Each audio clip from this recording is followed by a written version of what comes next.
ये हर महीने आता है।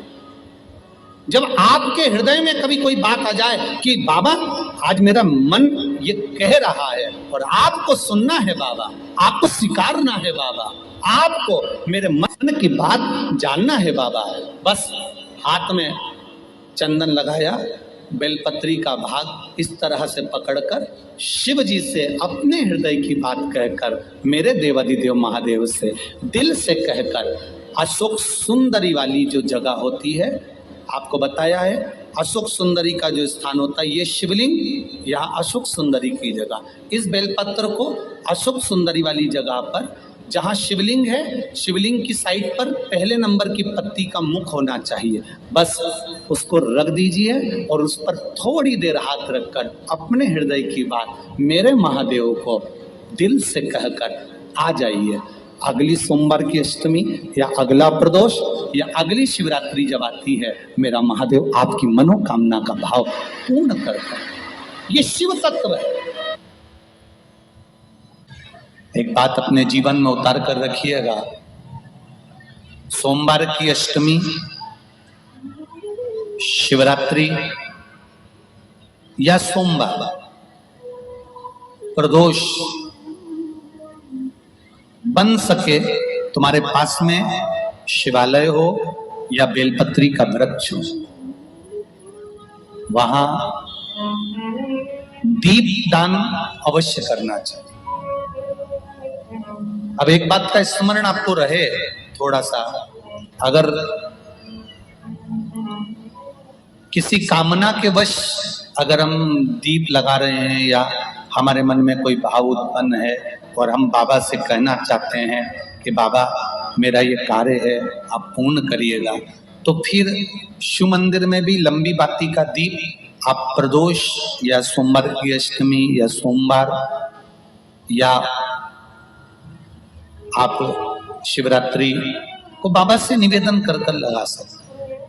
हाँ, विशेष जब कोई एक बहुत बड़ी बात हो और आपके कार्य में कहीं अटकल हो रही हो, तो एक ही दीप में दो बाती, शिव और शक्ति, लंबी बाती बनाई शिव और शक्ति के नाम से, दो बाती एक साथ एक दीप में भी लगा सकते।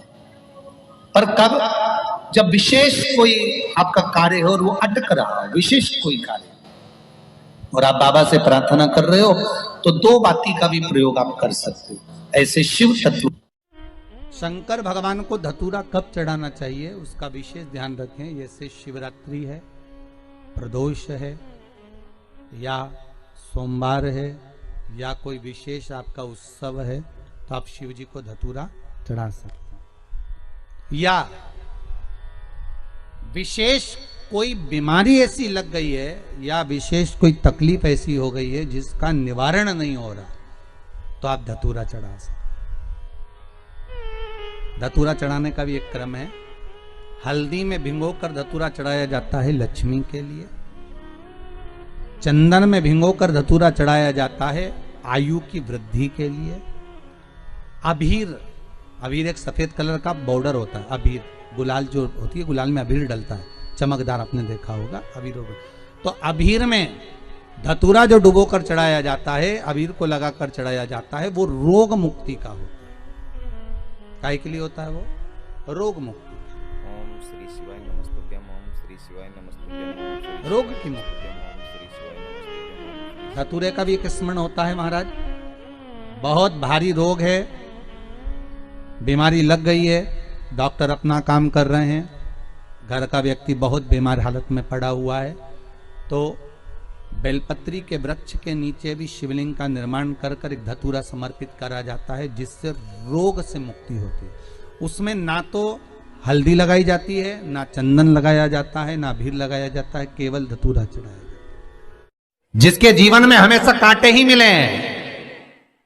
बेटी बड़ी हुई तो घर में मायके में दुख देखा, और मायके से गई ससुराल में तो ससुराल में दुख देखा।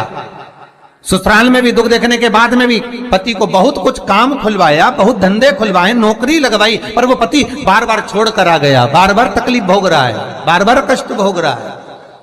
फिर थोड़े दिन काम करता है, थोड़े दिन छूट जाता है, फिर व्यापार में बढ़ता है, फिर छूट जाता है, फिर कोई दुकान खुल गई, थोड़े दिन अच्छी चली, फिर वापस वहीं घर पर आकर बैठ गया। अर्थात उसके जीवन में वो शूलता चल रही है। तो बाबा देवाधिदेव महादेव कहते हैं ये 3 घड़ी 3 पल 3 नक्षत्र 3 समय 3 दिन में जो शूल मुझे समर्पित करता है उसके जीवन से मैं शूल हटा देता हूं। वो 3 दिन लिखे स्कंद पुराण में।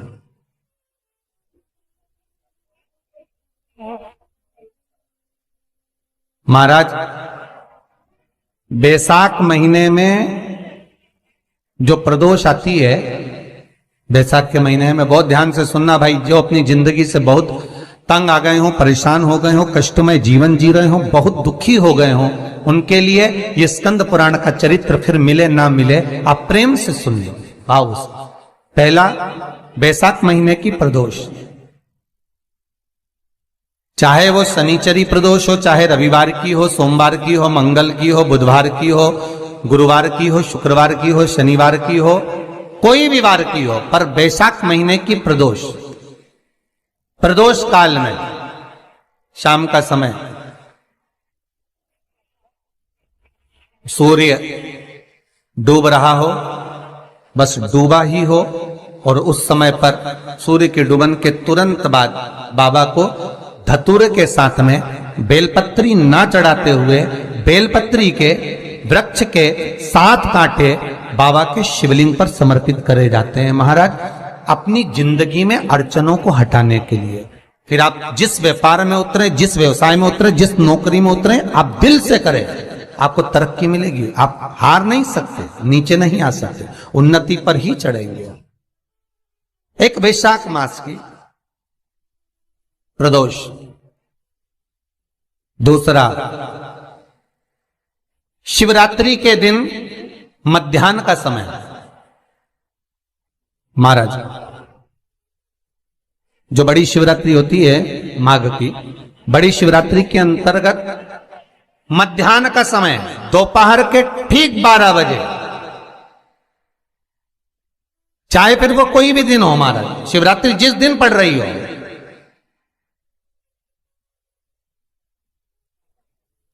उस दिन भी धतूरे के साथ बाबा को 7 कांटे बेलपत्री के वृक्ष के समर्पित होते हैं महाराज। इसमें आप ये वाले जो कांटे हैं जो शिवरात्रि के दोपहर 12 बजे वाले हैं, अगर कोई मदिरा पीने वाला हो, व्यसन में डूबने वाला हो, कोई जुआ खेलने वाला हो, कोई गलत वैश्यावृत्ति करने वाला या अपने मार्ग से विचलित कोई व्यक्ति है, उसके लिए भी ये कांटे बहुत काम आते हैं महाराज। दूसरा, पार्वती तेरे द्वारा तेरे नयन अश्रु से जो प्रगटा हुआ बेल का वृक्ष है, द्वितीय शूल मैं वहां धारण करता, तृतीय शूल, तीसरा शूल जो वर्णन करा गया महाराज, भगवान श्रावण के महीने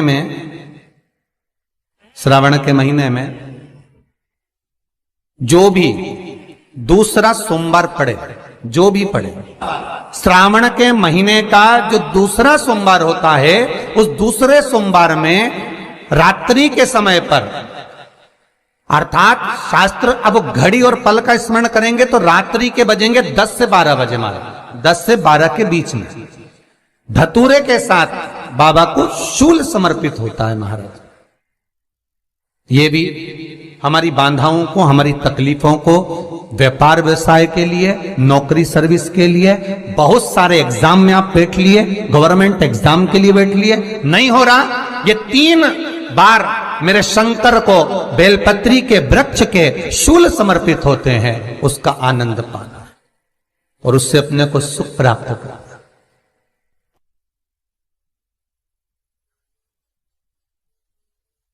कि बाबा भोलेनाथ जी के नयन अश्रु से जो प्रकट हुआ वो रुद्राक्ष का पौधा है, माता पार्वती के नयन अश्रु से जो प्रकट हुआ वो बेलपत्री का पौधा है, और उमा और महेश,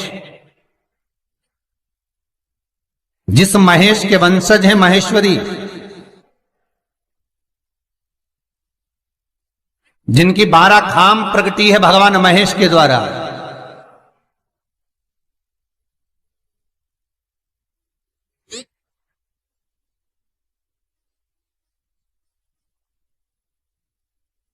वो महेश और उमा, उमा और महेश का जो चरित्र है कि उमा और महेश का जब प्रागट्य हुआ, उमा और महेश जब दोनों आनंद में विभोर होकर जब चलते हैं और दोनों के बैठने से तप मुद्रा से जो पौधा उत्पन्न होता है वो शमी का पौधा है।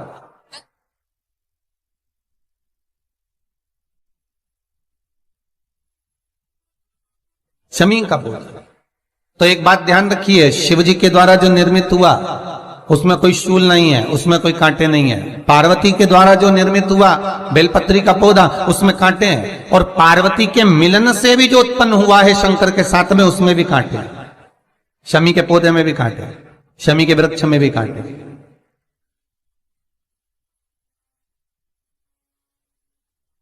तो पार्वती जी स्कंद पुराण में एक प्रश्न कर रही हैं भोलेनाथ जी से कि प्रभु मुझे ये बताओ कि आपके द्वारा जो निर्मित हुआ उसमें शूलता नहीं है, पर मेरे द्वारा जो निर्मित हुआ उसमें शूल क्यों आया है, उसमें कांटा क्यों आया है? थोड़ा सा माताओं, मेरी जीजियों, आपको थोड़ा बुरा तो लगेगा इस प्रसंग को सुनकर, पर लग जाए, पर आज कथा निकली है तो सुन लो है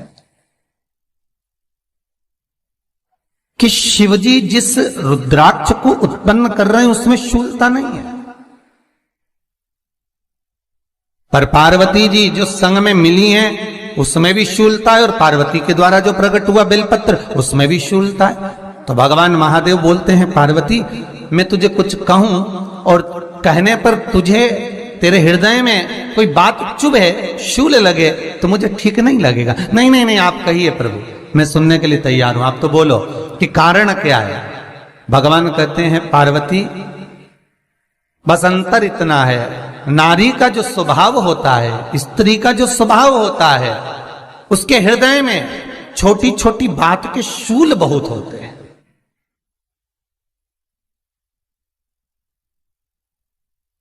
जेठानी ने ये कह दिया, देवरानी ने ये कह दिया, तुम्हारी मम्मी ये बोल दी, तुम्हारे पापा ने ये कह दिया, तुम्हारी बहनों ने ये कह दिया, तुम्हारे भाई ने ये कह दिया, तुम्हारे रिश्तेदार ने ये बोल दिया। ये नारी के भीतर ये शूलता रहती है। तो पार्वती जी बोली कि जितना तप आपने करा उतना तप मैंने करा, और जितनी साधना आपने करी उतनी साधना मैंने करी, और जितना आराधना दिल से आपने करी उतनी आराधना दिल से मैंने करी, फिर इसमें शूलता कहां से आ गई?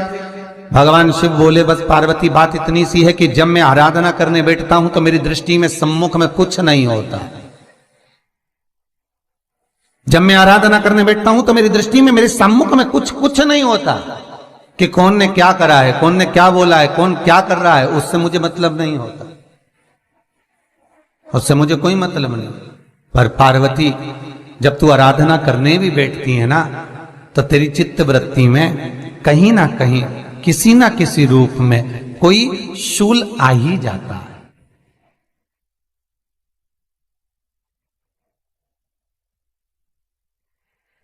कई माताओं की आदत देखी साहब, भगवान की सेवा करने बैठी है तो भी भीतर थोड़ा सा शूलता भरी हुई है। महाराज बताओ, इतने सारे भगवान इकट्ठे कर लिए, मैंने बोला था बहू से कि वहां रख लेती है, बताओ इतने सारे यहां पर लाकर रख दिए हैं, अब इसकी सेवा करना पड़ रही है, अब ये करना पड़ रहा है। प्रसाद लेने के लिए रसोई घर में गई, भगवान का भोग लगाने के लिए, तो उसमें भी शूलता आ गई। इतने घंटों से मैं सामान ढूंढ रही, फ्रिज में मिल ही नहीं रहा, मैंने रख के गई थी, भगवान जाने कहां चले गए। भगवानों को वस्त्र पहना रही है तो शूलता है। अलमारी का ड्रॉज खोला, इसमें मैंने सामान रखा था, ना जाने भगवान का श्रृंगार कहां चले गया, कौन ने हाथ लगाया, फिर शूलता आ गई। भोजन करने बैठे तो शूलता है, कोई कार्य के लिए जा रहे हो तो शूलता है। अर्थात कहीं ना कहीं नारी के जीवन में शूलता बनी हुई है। और पार्वती, जब तुम भजन करो, तप करो, साधना करो, भक्ति करो, उसमें शूलता नहीं होना चाहिए। श्री शिवाय नमस्तुभ्यम, ओम श्री शिवाय नमस्तुभ्यम, ओम श्री शिवाय नमस्तुभ्यम, ओम श्री शिवाय नमस्तुभ्यम, ओम श्री शिवाय नमस्तुभ्यम, ओम श्री शिवाय। पार्वती जी ने कहा, भोलेनाथ तो क्या आप मुझे स्वीकार नहीं करेंगे बेलपत्री के रूप में? क्या मुझे स्वीकार नहीं करेंगे शमी पत्र के रूप में? पद्म पुराण, स्कंद पुराण, लिंग पुराण, नर्मदा पुराण और शिव महापुराण, ये सारी पुराणे वर्णन करती है। पार्वती जी का खंड आनंद वर्षित कर रहा है, वर्णन कर रहा है। पार्वती खंड वर्णन कर रहा है, सती खंड वर्णन कर रहा है। उमा संहिता वर्णन कर रही है। क्या आप मेरा ये बेलपत्र का स्वरूप आप धारण नहीं करेंगे? इसमें शूलता है, इसलिए भगवान कहते हैं नहीं नहीं, धारण तो करूंगा। वो केवल शिवरात्रि के दिन करने का होता है। शिवरात्रि का प्रसंग कहता है अपने मन की अभिलाषा रखकर तुम्हें जो चाहिए प्रकार। आप लोगों ने भी पढ़ाई करी होगी, हमने भी करी। ऐसा रहता, उसमें नोक रहती है या पेंसिल उसमें भर देते हैं और उससे ऐसा पेज घुमा घुमा के उसको कस देते। वो ऐसा रखते हैं, कॉपी पर ऐसा रखा जाता, फिर उसको ऐसा घुमाते घुमाते कि नहीं घुमाते?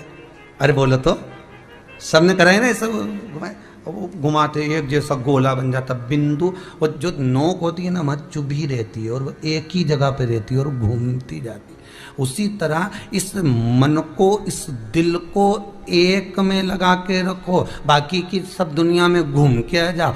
दिल एक में लगा कर बैठ गए, चित्त एक में लगा कर बैठ गए तो सृष्टि में कहीं पर भी घूम कर आओगे, परमात्मा उस जगह पर हाजिर मिल जाएगा। पर स्थान मत छोड़ना, जगह चित्त वृत्ति ना छूटी जाए, भगवान का भजन ना छूटे, उसका स्मरण ना छूटे। ये वस्तुएं, ये सामान, ये सामग्री, ये दौलत, ये सत्ता सब जाने वाली। जहां बैठे हो उस मन को वहां लगाना। हम तो यहां तक कहते हैं, यहां तक कहते हैं होटल में जाओ तो दिल होटल में लगा लो, होटल में जाओ तो दिल होटल में लगाओ, खाने में लगाओ, बफेट में जाओ तो बफेट में लगाओ, शादी में जाओ तो थोड़ा रिश्तेदारों में लगाओ, और अगर सत्संग में आओ तो मेरे भोलेनाथ में लगाओ। दिल लगाना ना भूलिएगा। परमात्मा को थोड़ा समय जितना दे रहे हो, 3 घंटा, 2 घंटा, 2.5 घंटा, 1 घंटा, आधा घंटा, जितना हम भगवान को देना, उतनी देर भगवान में चित्त होना चाहिए, उतनी देर भगवान में मन लगाना चाहिए। पर ना जाने दुनिया के लोग कहां चले गए, वह मोबाइल ने सब हटा दिया। हर 15 मिनट में ऐसी याद आए ना, व्हाट्सअप खोल के बैठ जाए। आप इस त्रिपुंड 3 रेखा का दर्शन भगवान विष्णु के मस्तक पर भी कर सकते हैं। आप ये 3 रेखा का दर्शन स्वयं ब्रह्मा के मस्तक पर भी कर सकते हैं। आप ये 3 रेखा का दर्शन स्वयं भगवान कृष्ण के मस्तक पर भी कर सकते हैं, श्री जी बाबा के मस्तक पर भी कर सकते हैं इस त्रिपुंड का दर्शन। बस अंतर इतना है, शिव जो त्रिपुंड लगाए हैं वो आड़ा है। तिरुमाला में जो तिरुपति बाबा का अपन दर्शन करते हैं, जो त्रिपुंड लगाए हैं वो खड़ा है, 2 सफेद बीच में लाल। मेरे श्री जी बाबा ने भी अपने मस्तक पर त्रिपुंड धारण कर रखा है। मेरे श्री जी बाबा ने भी अपने मस्तक पर त्रिपुंड धारण करा है, और बाद में एक कुंकू की रौली की एक तिलक को धारण कर रखा है। तो वो त्रिपुंड का जो दर्शन हो रहा है, सोने की 3 रेखाओं का जो दर्शन हो रहा है, वो आप करेंगे। वो सोने की जो 3 रेखाएं, उसका जो दर्शन हो रहा है वो आप कर सकते हैं।